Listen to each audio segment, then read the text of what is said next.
welcome back to my channel. If you're new here, my name is Natalie Megan and this is Weirdo Book Club, and today I am finally recapping and telling you all about, gushing if I may, my experience at BookNet Fest 2024. I'm so behind. Rachel has been on my ass about this, so here I am, I'm doing it. I attended a few months ago. It was near the end of May. It was amazing. I'm sure you're shocked to hear me say it was amazing. It was fun, if not funner than my first time attending last year. In 2023, I was approached by Mari, who is one of the two founders, Mari from My Name is Marina's and Sam from Thoughts on Tomes. Mari approached me and asked me if I would be a speaker on a couple panels. And I was like, yeah, I'll do it. Sure. Yeah.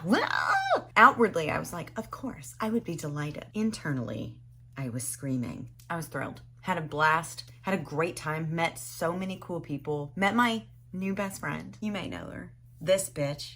Ooh. Hi, Rachel. When I was asked to return this year, it was a resounding yes, absolutely, yes, please. So for those of you who don't know, BookNet Fest is this little community-based book festival of my dreams. And this is not hyperbole. Like if I were to dream up my ideal little bookish weekend adventure and have it encapsulated into a delightful little couple of days of books and buds and conversation and community, BookNet Fest would be it. It hits all the boxes for me. It's hosted in Orlando, Florida at the Drury Plaza down the street from Disney Springs. I'm a terrible vlogger. I've said this before, and this event was no exception, but that does not reflect the fun that was had. Like, I didn't not vlog it because I was having a bummer time. I'm just terrible at this. But bear with me as I try to tell you all about it. We're working with scraps here, but that's on me. So my family came with me this time. We all hopped on a jet plane. This was my boy's first time flying. We flew Spirit. I know. Hush. It was perfectly fine. Very smooth, no problems. I think we really lucked out for it being their first flight because I know at least one of my kids, if there had been a lot of turbulence or a rough landing, he probably would never get on a plane again. So I'm thankful. Spirit was fine. It was perfectly fine. It was not too harsh on the wallet, which is what I'm really concerned about. And I arrived safely. I don't really have much to complain about. We got to the hotel, we checked in and everything, and the hotel, Drury, is also the venue where BookNet Fest takes place. It's full of great perks though. It's near Disney Springs, like walking distance. It has a really nice pool, great views, and you also get, per adult, you get 2 comped beverages, adult beverages a day, and they serve complimentary breakfast and complimentary dinner with snacks like popcorn and sodas available all day. This is really helpful, especially when traveling with kids. It's one of my favorite parts about it. Plus, it was nice to have a spot that you knew you could gather with all the other attendees and panelists and speakers before the days got started and just kind of pregame and have some OJ and a Mickey waffle and chat about the day's events and how excited you are or how nervous you are. I was nervous. I'm always nervous. It is a tradition for the panelists and speakers to have a commemorative dinner the day before the first day of panels. So I got together with a group and we walked over to Disney Springs. Thank you, Rachel, for the clip. I didn't film a thing. Funny story about Rachel and dinner. We went to this Italian restaurant in Disney Springs and I ordered a Caesar salad with a side of salmon. I needed it. It's one of my things that I'm really into right now. Hopefully forever. It's just delicious. Love a Caesar salad. Rachel ordered some sort of pasta thing. I wasn't paying attention. I was focused on my salad. Very focused, actually, because our food came out and my salad did not have said piece of fish with it. And I was distraught, but not distraught enough to keep me from beginning to consume said salad. So I dug in. I was like, man, I'll catch the waiter whenever he comes back. It's no big deal. And then after I'd eaten like half of the salad, a large Caesar salad with a side of salmon was presented to me. What? Turns out I had been eating Rachel's complimentary salad that came with her pasta dish. She said she wasn't mad at me, but I'm not so sure. I'm joking. We all had a big laugh about it. And by we, I mean Rachel and myself. But dinner was fun. It was nice to see everybody and all of us in 2 different tables just stretched out across the back of the restaurant, just chatting about books and life and everything. And it's just a nice little way to get everything started and get amped up for the next day. So day 1 started with a meet and greet, which is an extra thing that you can purchase. And it is worth the extra money, I think, because it kind of breaks the tension and the ice between everybody that's in attendance, speakers, attendees, authors, all of that. It just kind of levels the playing field out. It started with a welcome speech from Sam from Thoughts on Tomes, Holmes and Mari from My Name is Marinas, the two founders of this incredible festival. So I got checked in, got my little lanyard with my speaker badge. How legit. After the commencement speech, there was a little fun icebreaker, because if you're like me, you get to an event, there's a lot of people, and you like, ugh. It helped because there was this little bingo sheet that you could get people to sign based on what was in the square. And if you got all of them filled out, you were entered into a drawing at the end of the game. So some of the squares that I know I signed was like, have a book that they hate, flew to the festival. There were some that was like, have a bookish tattoo, has read my favorite book, things like that. It was a lot of fun. I did not win. One of the members of my Discord did win though, Zach, and he was very excited. It was really cute. The welcome speech was inspiring as always. Wouldn't you know it? I don't have any footage, so I guess you'll just have to trust me. Hey, don't do it. I have a cat now. Say hi. So then we broke briefly for lunch, and this is another one of my favorite things. It's not on the schedule. It came together organically, totally off-road. But a bunch of folks have their lunches delivered via Uber or whatever. And we all just sit together out on the covered patio and have our lunch together. It's a really great opportunity to chat and connect. This is one of my favorite things about the weekend. Everybody kind of just grouping together at these huge tables, and breaking bread with people is always a great way to bond. And it just feels very warm and sweet. And I love it. I love it. I do it every single time. Now, after lunch, it was time for panels, and I had one, and I was sweating. But I was on the Weirdest Reads panel this year with Steph from Starry Steph and Grace, and Caitlin was the moderator. Everyone is linked below. It was a blast. Like, Grace and Steph, like, they were such good panelists, articulate, well-spoken. They seemed so solid. They had great weird recs, and it was an honor to talk weird reads with them. So I hope I get to do it again sometime. More panels. I missed the monster romance panel because I was at the Cultivating Community panel, but it all worked out because it was also a great panel, and I already read monster romance. Honestly, I should limit myself. I'm turning into something I don't recognize at this point. All of the panels are really stellar, so I always come away from every single one with this really like refreshed feeling, like a factory reset, just ready to face everything. I don't know how to explain it. I did have another panel on day one. All of my panels were on day one this year, which is great. That meant I got to just enjoy day two. So I got set up for that. The second panel was Pages and Paychecks, which is talking about making money as a bookish influencer. It was moderated by Rachel, hey bitch, and I was a speaker alongside Jaysen of Easy Cat and Isabel, who is an indie author. This is her book.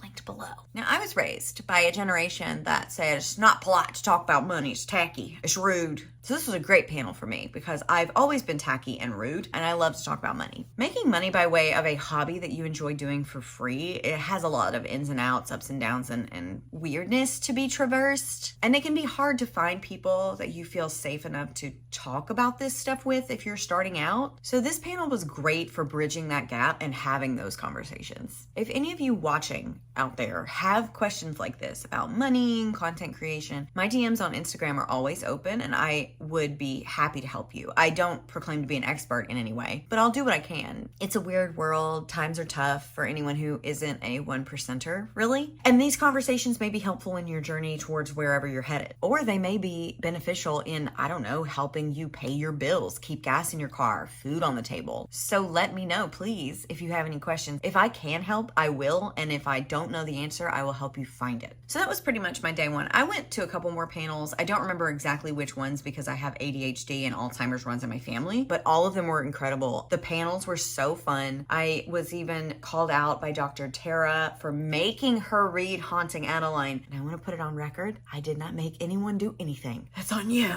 I'm just kidding. I love you, Dr. Tara. So anyway, panels wrapped. I just want to relax. So there was a really cool game night that was moderated, like trivia was moderated by Steph from Starry Steph, and her partner did a one-shot D&D, board games, all this stuff. But I opted to skip all of that and hang out in the pool with some of my new pals. New and old, honestly. We had tater tots delivered to us poolside. We talked about books and fanfic and life, and just, it was an incredible end to a great first day. So we know Rachel by now, of course. Kate is my sweetie angel. I met her last year, and she was like my focal point, that if I found her in a crowd while I was on a panel, I just spoke directly to her. She grounded me, and she's just so sweet and kind, and I adore her. Kirsten, I met this year, and I adore her as well. She's so cool. And I'm really glad that we got to connect in the pool and talk about stuff. And then we have Peggy. Peggy is a patron of, I believe, Rachel. I know she's on my Discord. Got to meet her this year too. I clicked with all of these women in different ways. I adore them. I cannot wait to see you next year. And after Steph was done at her trivia night, she came and joined us in the pool too, which was another delight because I adore her and her content. I think she's incredible at what she does. And she seems like such a lovely person. So I liked getting to chat with her a little bit. I hope to get to see her again next year and get to know her a little bit better. She just seems like such a kind-hearted human being. Okay, that was day one. Day two, we're on to day two. I wasn't speaking on any panels today, as I stated, so this was just a day for me to peruse and be involved. We had another group lunch out on the patio. I had some really great conversations with Meg of Meg's Tea Room and Jaysen of Easy Cat. Jaysen is so fun and so knowledgeable about the stuff that he's into. Meg is so sweet, sincere, just genuine, and I love any time I ever get to spend with her. We went to some more panels. They were all spectacular. Lots of good conversation, lots of great discourse, lots of really knowledgeable people. We ordered boba from this place. I'm gonna pop it here. This boba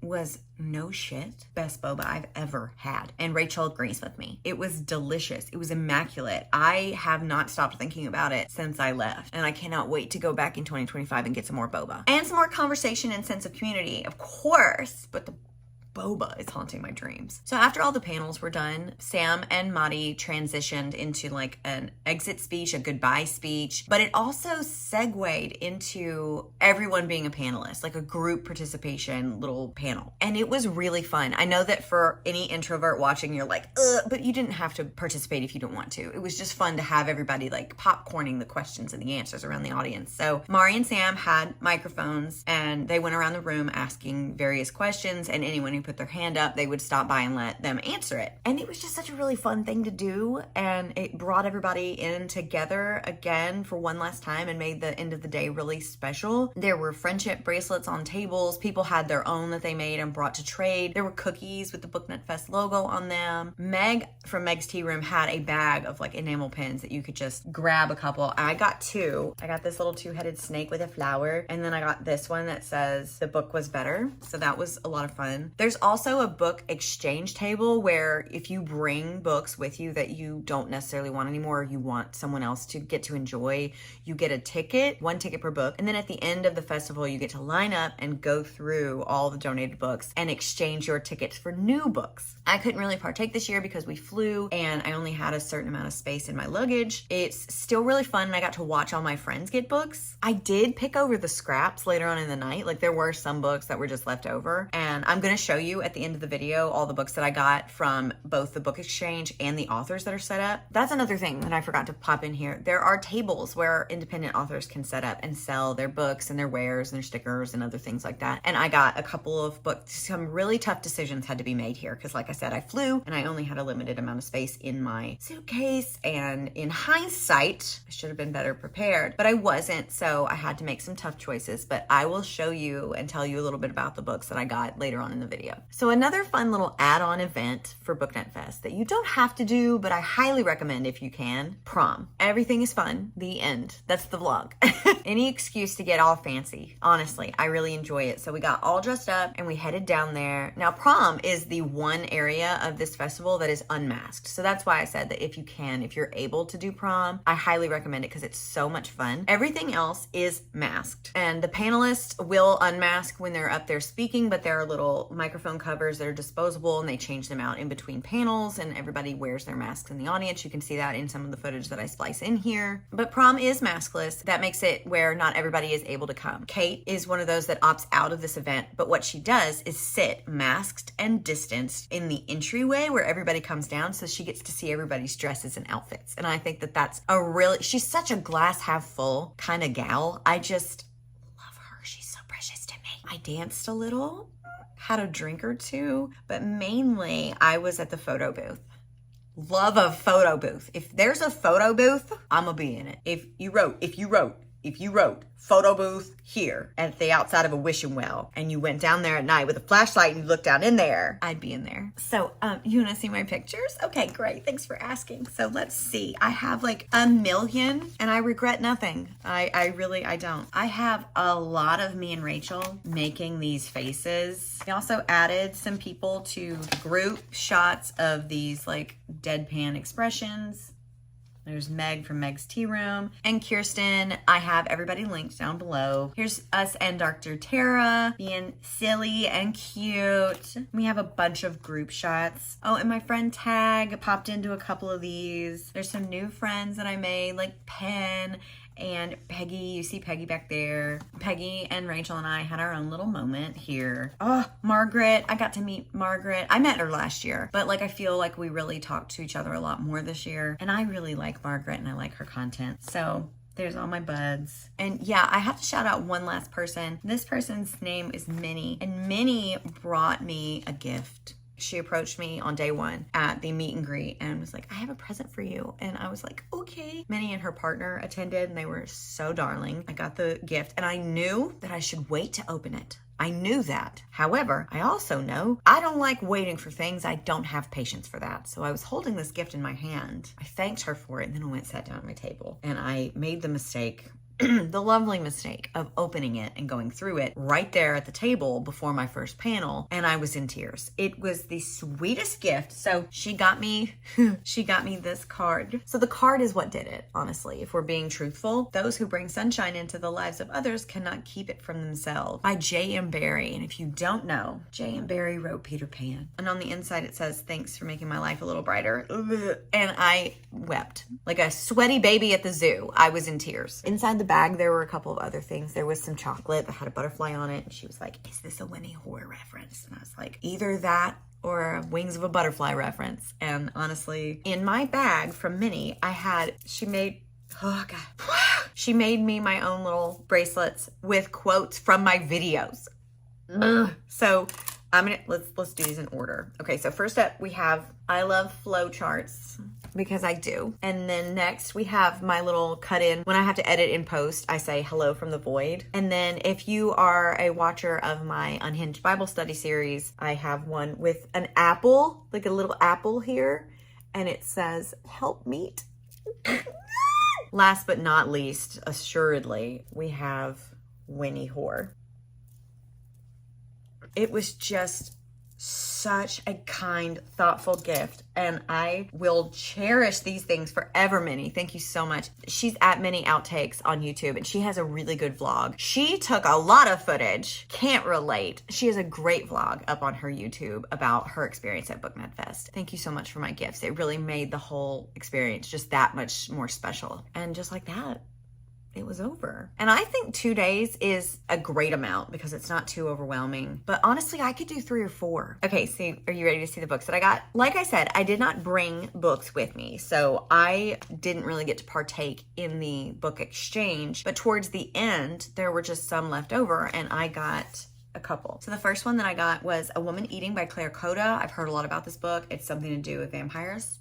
So I got that, and it's really pretty. It's a very pretty copy, and it has highlighted parts, which I know some people don't like that in their secondhand books, but I'm not one of those. I want to see your notes. Please, let me see your notes. Next, I got a copy of The Cruel Prince by Holly Black. I've never read anything by Holly Black, and this is a little bit more fantasy centered than I usually do, but I hear such polarizing takes on this book. I feel the need to read it and know where I stand. So this was really cool to grab. And last but not least, okay, this one felt personal. It felt like it was left behind with me in mind. Like everyone, I'm not that important, but it felt like everyone who passed through the book exchange saw this and was like, I know who that would be best suited with. It's The Dare by Harley LaRue. It's this little dark romance novella. I don't know what to say. It's probably gonna make for a good little mini rant. What's that? Oh, there were temporary tattoos too at one of the tables. And Zach, my Discord member that I mentioned earlier that won the raffle or the bingo thing, whatever, Zach gave me a really good, strikingly so, tarot reading in between some of the events. I think it was before prom, after day 2 panel was wrapped. We were just sitting crisscross applesauce out on the lobby floor, and he had this really cool deck. I saw him shuffling it the whole time, and so I finally just wandered over there. I was like, hey, what you doing? And he's so kind and friendly. So I just sat down and he gave me a reading, and it was incredible. I fear he may be a witch. But anyway, so that was the book exchange. But then there were also authors set up outside. These are the books that I came home with this year. Again, there were more authors in this. Isabella Olmo was one that I also wanted to get her book, but I had to make some choices. So I got An Infinite Pull by Taylor Simons. This is a Little Mermaid retelling in space. So yeah, I got it. And also, if you care about your book enough to do things like this, I will buy it just based on principle alone. Like, the cover is pretty, the colors work with my life and my soul, and I can't wait to read this. I stopped by Marshall J. Moore's table, and he had this really cute little cozy pirate thing. I am finding, this is weird, I am not a cozy person. I'm a chaotic person. And so I asked about this one. I saw this one and I was like, what's this? And he was like, there's necromancy. And I was like, thank you. This is a dystopian society, I think. Okay, just bear with me. The dystopian society where they can reanimate the dead and use them for free labor in the society. So they'll like build buildings and pay roads and things like that. And honestly, it's not a bad idea.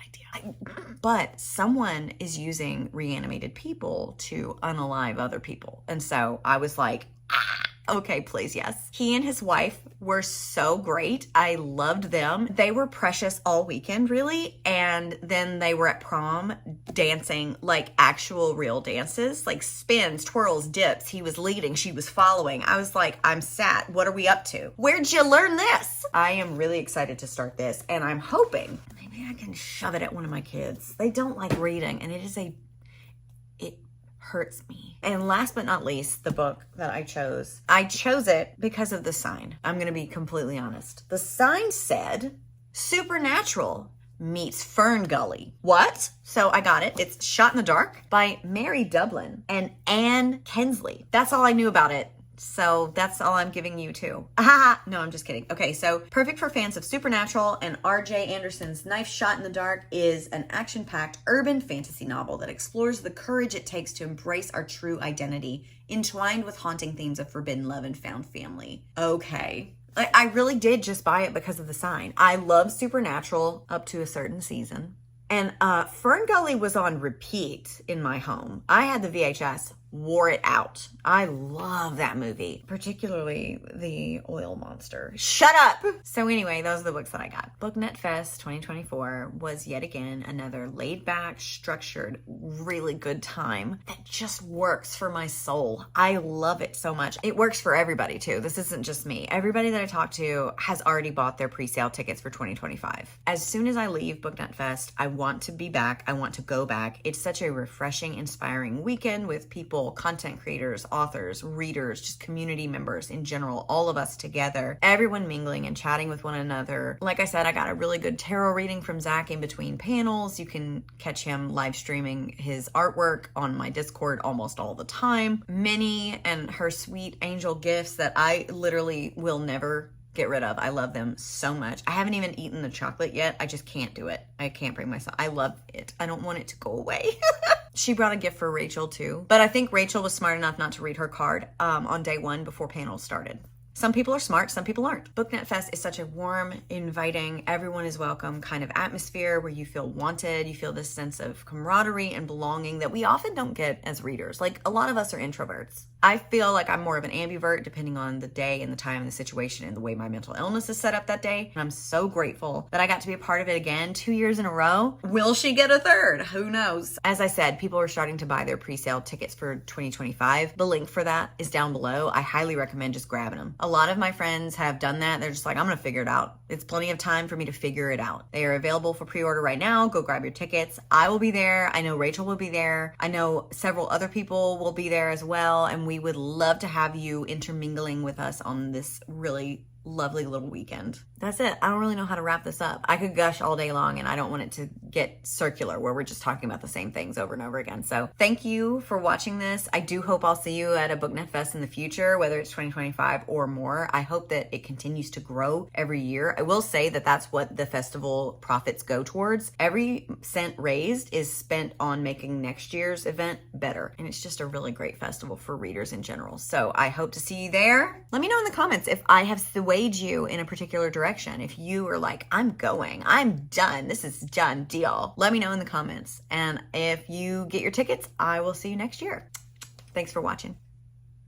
Who wants to go to Orlando? I do. Thanks for watching. Love you. You don't have to say it back. See you next time.